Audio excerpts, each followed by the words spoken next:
Buat dia itu terima kasih. Karena mengurangi jatah uang makan siang dia toh. Nah, terus satu kali saya lihat dia bilang, tertunduk betul dia lesu. Terus saya tanya, kenapa? Oh ternyata masalah anaknya. Uang sekolahnya belum terbayar. Terus kamu apain? Ya saya bantu sebisa saya. Nah hanya karena perbuatan itu, tadi pagi cleaner ini tanya, kenapa? Dia sebut namanya, kamu tuh kok baik dengan saya, kenapa yang lain tidak? Nah baru dia ngomong, karena Tuhan saya ngajar untuk berbuat baik. Mulai terbuka. Jadi nggak ngomong agama, nggak ngomong Tuhan, nggak ngomong gereja, tidak. Nyatakan kasih saja. Bahkan kalau kita lebih teliti lihat Alkitab, saudara, satu-satunya tulisan di dunia ini, bukan 2, bukan 3, satu saja, yang mempunyai definisi apa itu kasih, itu cuma Alkitab kita. Kalau cinta banyak, saudara, di pasar ada, di hotel ada, betul nggak? Terminal, di pantai, ngerti? Kasih itu bukan cinta, beda sekali. Cinta itu menjerumuskan merusak orang. Dan kita lihat korbannya sudah banyak. Kasih itu cuma satu. Satu-satunya buku yang menuliskan apa itu kasih. Cuma 1 Korintus 13 ayat 4-8. Tidak ada tulisan lain di dunia ini yang pernah mendefinisikan apa itu kasih. Kecuali 1 Korintus 13 ayat 4-8. Jadi dunia tidak akan tahu, mengenal dan merasakan kasih kalau tidak lewat gereja yang punya catatan itu. Katakan amin. Maka itu kalau kita menyatakan kasih, orang langsung tahu ini pasti Kristen. Coba lakukan, orang nggak tahu. Itu hebatnya Alkitab. Maka itu jangan takut kita menyatakan Injil kepada dunia, karena itu bukan agama, itu bukan Tuhan, tapi itu kasih.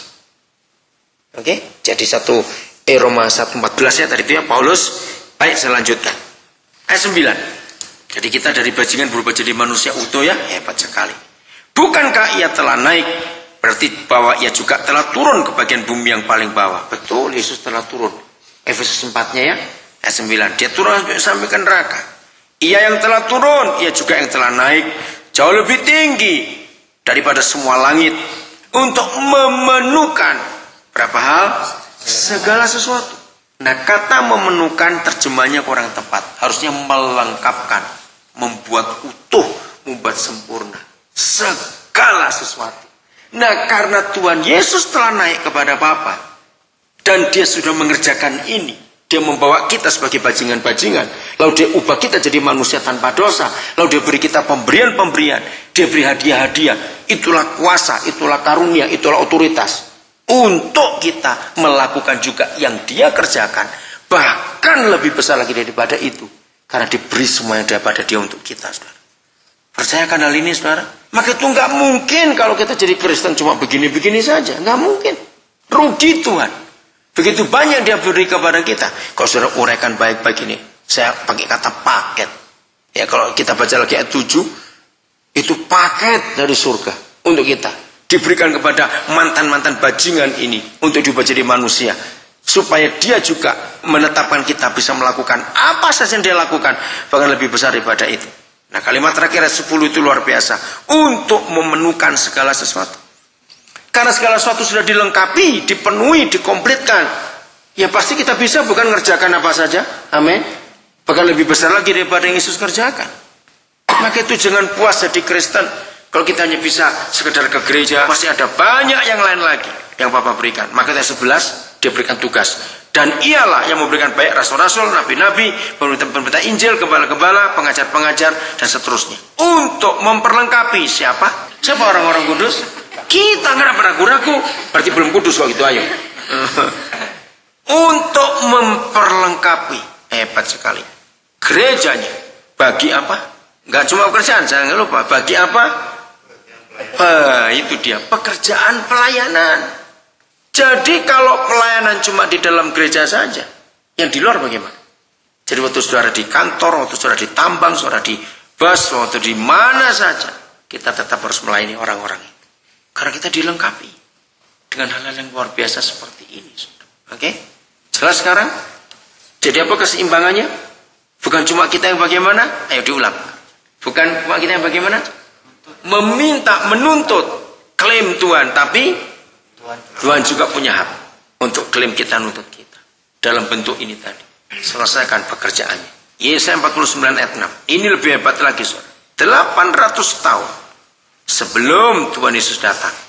Karena Yesaya itu kalau dihitung waktunya ada 800 tahun sebelum Tuhan Yesus lahir. 49 ayat yang ke-6. Coba baca dulu judul pasal 49-nya. Apa judulnya di perikop Alkitab, saudara? Hamba Tuhan sebagai terang untuk bangsa-bangsa.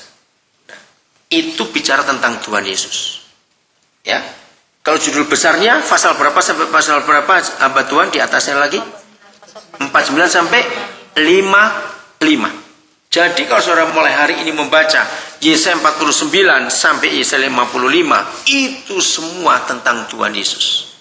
Hebat sekali memang Yesaya itu, nubuat paling lengkap dalam Alkitab tentang Tuhan kita adalah nubuatan Yesaya. Paling lengkap dari hamilnya Maria sampai kelahirannya, sampai pelayanannya, sampai ditangkap, penderitaan, kematian, kebangkitan, kenaikan. Yesaya pun menulis Yesaya 11 sampai sudah datang akan jadi apa dunia. Paling lengkap itu kitab Yesaya, nubuatan Tuhan kita. Nah, di pasal 49 sampai pasal 55 ini khusus bicara tentang pelayanan Tuhan Yesus sampai kematiannya. Karena pasal 53 kita lihat penderitaan Tuhan Yesus. Ayat 6-nya. Coba salah seorang baca ayat 6.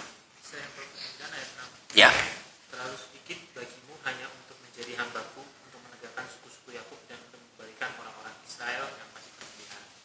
Tetapi aku akan membuat engkau menjadi terang bagi bangsa-bangsa, supaya keselamatan yang daripadaku sampai ke ujung. Oke, saya tanya dulu pelan-pelan ya. Jadi yang bicara ini siapa? Bukan Yesaya, betul mau Yesaya, tapi siapa yang bicara sebetulnya? Tuhan. Dia bicara kepada siapa? Karena siapa? Kita bukan.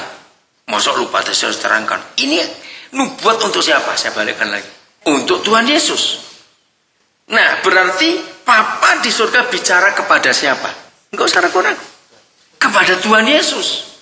Bayangkan 800 tahun sebelum Tuhan Yesus jadi manusia, surga sudah memberi warning. Terlalu sedikit bagi Yesus. Terlalu sedikit bagimu. Kalau engkau sudah datang ke dunia untuk menjadi hamba, ternyata yang kamu kerjakan itu hanya untuk menegakkan suku-suku Yakub dan hanya untuk mengembalikan orang-orang Israel saja yang masih terpelihara. Itu terlalu sedikit. Sebab aku akan membuat engkau. Kenapa akan? Karena belum terjadi. Membuat Yesus jadi apa? Terang bagi siapa? Bangsa-bangsa. Berarti bangsa-bangsa ini di luar Israel. Betul? Oke? Dan supaya apa? Keselamatan. Itulah Injil. Betul? Yang daripadanya siapa? Daripada dia. Bapa di surga. Sampai kemana? Sampai ke ujung bumi. Saudara lihat, 800 tahun sebelum Yesus datang, surga sudah memberi warning. Awas kamu Yesus. Kalau kamu sudah sampai di dunia nanti, lalu kamu sibuk hanya untuk orang-orang Israel dan suku-suku Yakub saja. Bahasa lain, aku rugi ngutus kamu. Aku rugi mengurapi kamu. Aku rugi memberkati kamu. Aku rugi. Ingat? Aku tetapkan kamu supaya kamu pergi ke bangsa-bangsa lain. Jadi terang bagi mereka supaya Injilku keselamatan sampai kepada mereka. Maka itu saudara, ketika pendeta majelis orang Kristen aktivis gereja hanya sibuk melayani orang-orang Israel saja. Betul tidak? Dari minggu ke minggu, tahun ke tahun, kita cuma sibuk dengan yang sudah Kristen. Jadi walaupun kita jungkir balik hari ke hari, minggu ke minggu cuma di gereja saja, maka surga pun berkata terlalu sedikit buat kamu. Dari bajingan aku jadikan manusia, aku beri hadiah kamu, pemberian. Betul tadi ingat itu? Lalu kamu cuma pakai untuk sesamamu sendiri, ngapain? Harusnya hal itu kamu bagikan kepada orang-orang lain yang masih jauh. Inilah Kristen yang benar itu. Kita cuma sembunyi di balik pelayanan. Aduh, aku gak punya waktu.